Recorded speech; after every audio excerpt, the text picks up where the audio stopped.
Hey everybody, this is Sierra from SieArts. Today I'm going to be showing you a little bit about making a deconstructed bloom landscape.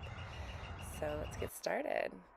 Alright, so I'm going to just go through all of the details of what I'm using here.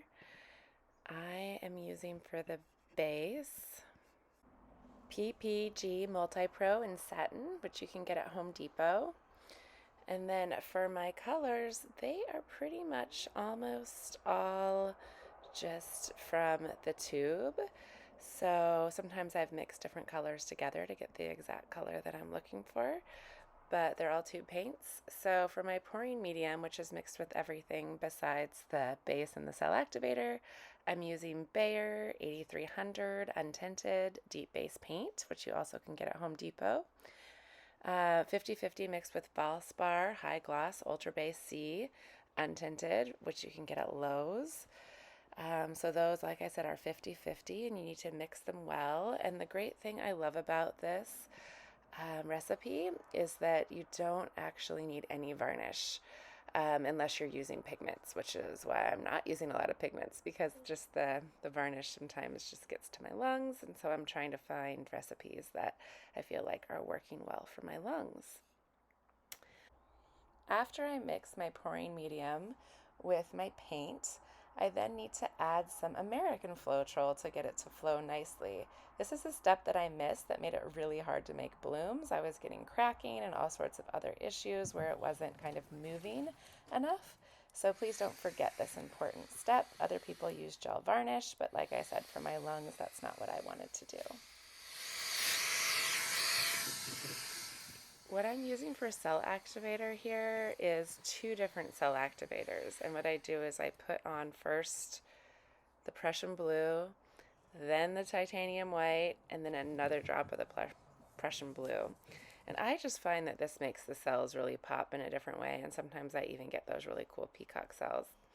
So what my Cell Activator recipe is pretty much the same that most people use. Is 3-to-1 Floetrol, Australian Floetrol, to the Amsterdam titanium white or the Amsterdam Prussian blue.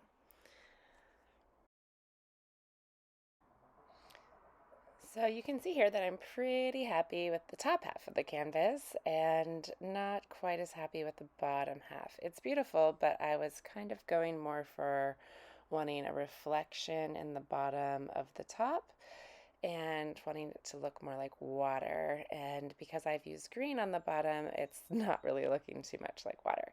So what I've decided to do is to put in some darker color here, and that I used Payne's Gray and created a bit of a horizon line so that there's a bit of depth. And then I drew in my mountains. And here I'm just using a chisel to draw. Maybe in the future I would consider having handy toothpick. Sometimes I like to do it with a toothpick or with a skewer. But here I've decided to use a chisel. So I've made the horizon line. I'm not loving the Payne's Gray, so I add some blue, try to give it a little bit more, make it match the painting a little bit better. I think next time I would probably have some Mars Black Candy as well, which I didn't have mixed at this point. But I'm pretty happy with the way this is coming out. And now that I've added the colors into the horizon line, I decide that it would be good to blow it out a little bit. So then I add my Cell Activator. I do a dot of the white and then a dot of the Prussian blue and get the hairdryer out to just kind of make it go with the rest a little bit.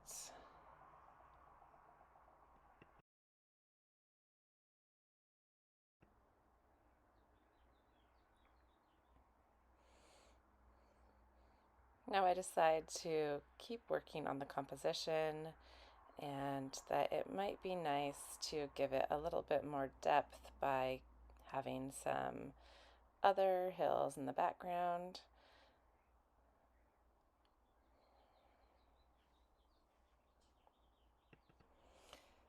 So they say if you like something 70%, you should keep it. But you can see me like here thinking about, do I like this well enough? What could I do to make it better?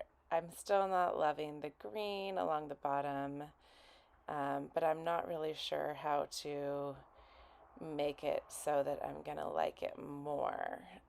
So finally, I decided to get brave and just go for it and change the entire bottom. And this is my first time really doing a split canvas in this kind of a way where I'm actually pouring over half of it again.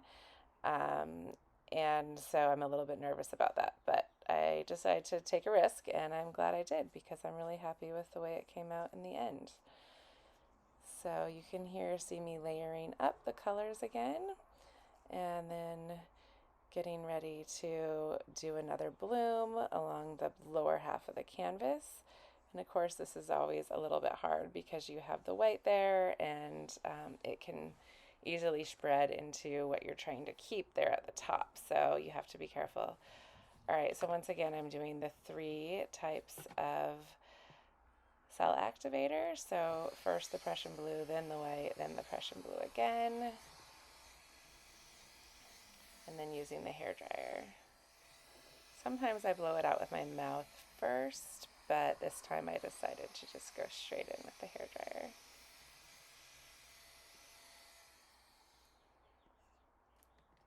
Now it looks a little wonky, so I give it a tilt, and that just really helps to get the picture that I've created kind of across the entire canvas.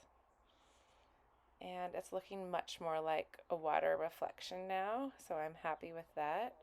I like the colors because they came out really nicely, and look at those cells. Thanks for joining me today here at SieArts. You can check out what I have for sale at www.siearts.com. I wanted to show you what it looks like in a frame, so I just grabbed one of these simple dollar store ones. Sometimes I'll glue pieces in, but for this one I'll probably get something a little more expensive, but I just wanted to give you a sense outside how pretty this looks.